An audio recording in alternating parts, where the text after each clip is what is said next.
Nabito naman po, pero 92 lang. Hindi lahat. Hindi, yung mga nabito, hindi dapat mabito yung karamihan eh. Ganun ba? Sa totoo lang. Magtataka ka, ba't niya binito ito? Eh siya mismo nagpanukala. Nasa NEP lahat yun eh. Originally, nasa Sa NEP. kanila lang galing pala yun. Ba't may ibibito galing sa Office of the President? Di ba? Sila mismo ang naglagay sa NEP. So originally, nasa NEP.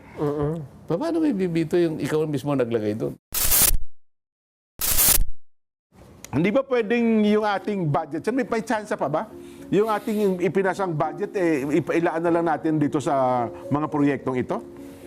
Yun nga yung pinipilit natin, Jen, di ba? Kaya tayo nagbabudget para sa ganun. Kapag ka yung budget planning natin ay hindi man perpekto pero naayos natin mabuti, magsisimula dyan ng napakaraming positibong bagay. Opo, Diba? opo. Hindi yung iniisip natin na ang sabi nga namin noon, ito yung ating pagsisikapang suyurin. Ano? Ano ba yung fine-tooth comb? Opo, sinuyod ng gusto yung ano. Ano yung fine-tooth comb? Suyod, di ba? Opo, suyod. Suyod. Di ba pagka sinuyod mo yung Yan. hindi lang kuto ang pati lisa. Yung pinakamaliit na insekto na maaaring nasa ulo. Nagbibigay sa iyo ng iritasyon araw-araw. Susuyurin mo, ganun. Ang sabi ng mga kasama ko, susuyurin natin yung budget na yan. Yes. Para lahat ng irritants, Tanggal. matanggal Maalis. yan. Kasi ako naman, okay, sige. Magsasama tayo dyan. Ayan. O di nasuyod nga namin. Sabi ko nga sa iyo, yung version namin, hindi rin naman perpekto. Wala naman perpekto rito. Totoo po, totoo. Kaya lang, sa tingin ko, talagang marami kaming nasuyod. Ha? O de, nung butuhan na nung aming Senate report, committee report, yes kaagad ako.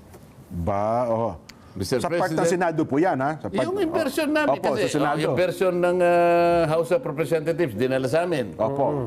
Sinuyod namin. Yeah. Siyempre, yung leader ng susuyod, si Senator Wing Gatchalian. Opo. Nandun naman ako. Di ba palaging magkasama kami? Kaming dalawa na lang titira. O di, nasuyod namin yung karami. Marang hindi namin lahat na perfect, sabi ko nga. Pero medyo masaya na ako. O, nung i-present sa amin, iraratify namin, bubutuhan namin. Opo. I vote yes, Mr. President. Sabi ko. Okay. O, ito, dumating ang BICAM. Pagdating ng BICAM. Ayun, Chairman. Ba't bumalik yung mga kuto? Ano ba? Kala ko ba sinuyod na natin, nga. Sabi niya, talagang napakahirap palang kinakailangan give and take, ganito. Oo nga, pero hindi po pwede ito. Di ba pinag-uusapan natin, yung mga AIX na yan, yung mga tupad na yan, yung mga MAIP na yan. Dati MAIP, ngayon maipip na naman. Lalo ka kung lumaki, paano nangyari yun? Yun ang sinasabi ko. Kaya nung ratification na nung BICAM, nag-no na ako doon. Okay. Dahil nga, sabi niya, pabayaan mo kasi maring kakaroon pa naman ng bito yan. Baka ibito ng Pangulo yung mga ayaw mong mangyari dyan, sabi niya. O, sige, sabi ko. Sana ang mabito ka ako yung unprogrammed appropriations, di ba? 243 billion, di ba? Nabito naman po, pero 92 lang. Hindi lahat. Hindi, yung mga nabito, hindi dapat mabito yung karamihan eh. Ganun ba? Sa totoo lang. Magtataka ka, ba't niya binito ito? Siya mismo nagpanukala. Nasa NEP lahat yun eh. Originally, nasa Sa kanila lang galing pala yun. Ba't may ibibito galing sa Office of the President? Di ba? No, alimbawa, isa sa item na binito, yung budgetary support ng GOCCs. Opo. Yung mga GOCCs, importante yan dahil ito, kapag kayan ay nabigyan mo ng tamang subsidies, ng tulong, suporta, at yan ay nakabawi, Opo. Kikita ng malaki yan, Sen. Malaking kita yan, aside from our tax revenues. Ito yung non-tax revenue, dito man gagaling. May mahigit tayong about, wala naman siguro 400. Palagay mo lang 350 na GOCCs. Halimbawa, kalahati nun kumita. Nakapagbigay sa iyo ng additional na revenue. Tama. O naalis ngayon yung budgetary support ng GOCCs. So paano yung titigok-tigok na yun? Siguradong patay yun. Oho. So, pangalawa, yung parang hindi na ibayad sa mga LGUs sa matagal na panahon. Oho. Dapat na, kasi palaging may bahagi ang LGUs eh. Doon sa kanilang ira ho ba yan? Hindi lang ira, yung mga hindi pa naibigay. Okay. O karampatan na ibigay mo yun. So, nasa NEP yun eh. Mm-mm. O inalis yun. Yun, mga previous years yun eh. Aha. Sila mismo ang naglagay sa NEP. So, originally, nasa NEP. Paano may bibito yung ikaw mismo naglagay doon? Pero sa final, binito pala, oh. Pero merong wala sa NEP, nalagay sa program, pero hindi nabito.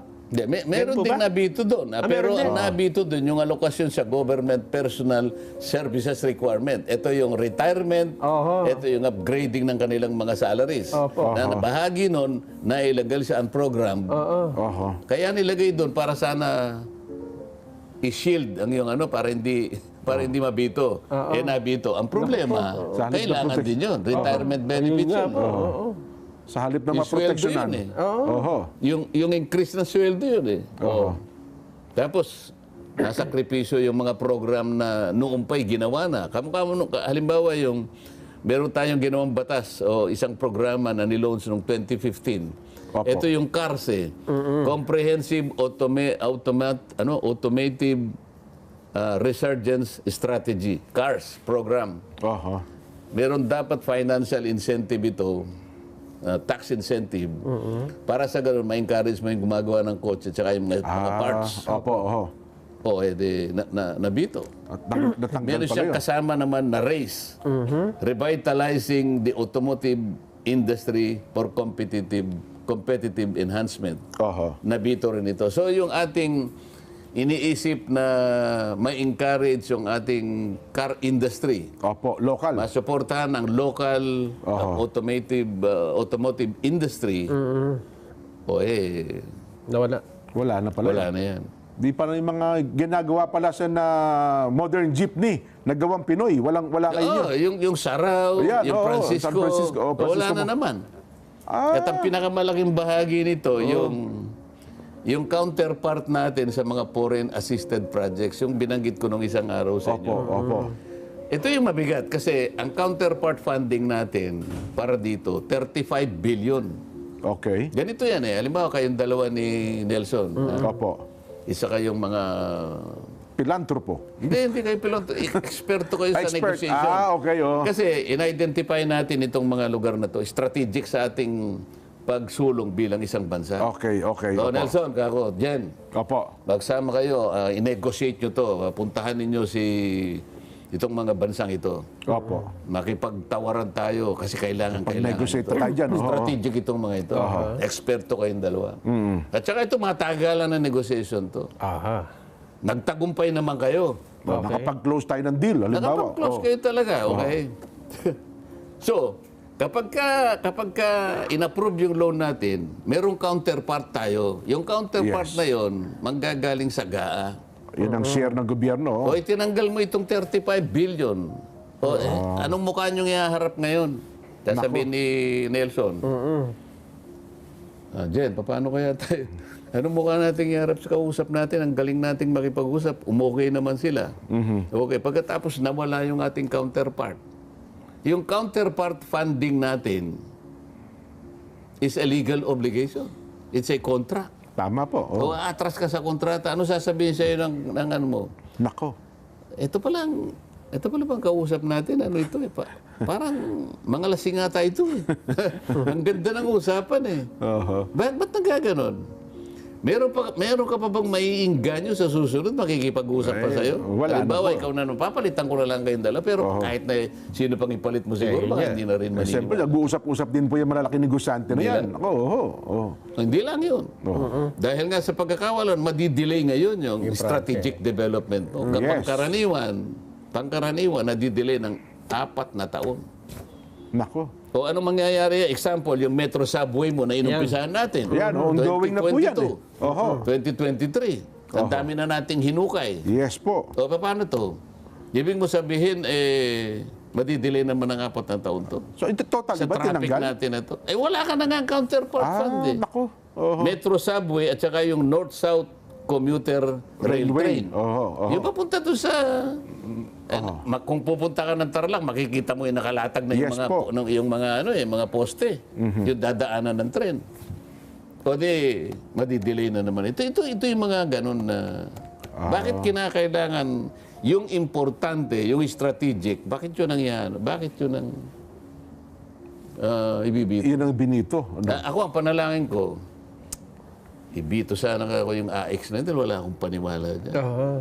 Magkano na yun? 63 billion na 63 tayo? billion yung po. Padadaanin na naman yan sa politiko. Aha. Pupunta sa Nueva Ecija, sa Cabanatuan. Ha? Pati mga teachers, kakasang ka pa. Kunwari, maglista ka nga ma'am nang bibigyan natin ng AX.